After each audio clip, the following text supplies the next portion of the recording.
টাকাটা important, but শুধু কি টাকাটাই ইম্পর্টেন্ট?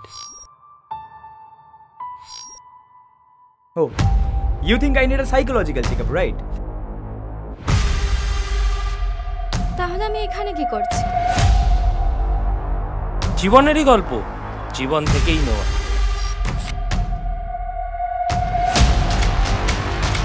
ডিপ্রেশন ক্যান্সারের মতো, বাড়ির লোকের সমস্যা নিয়ে আলোচনা করতে পারি ইফ ইউ আর ইন্টারেস্টেড।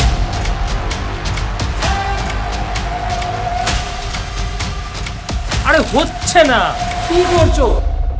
আচ্ছা, ডিপ্রেশন কি মন খারাপ?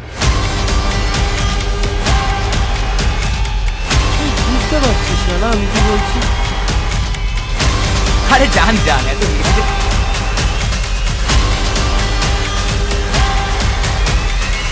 আমার বাড়িতে আমি কার সাথে কিভাবে কথা বলবো সেটা আমি তোমার থেকে শিখবো না? আয়নাতে আজ তাকে কত গল্প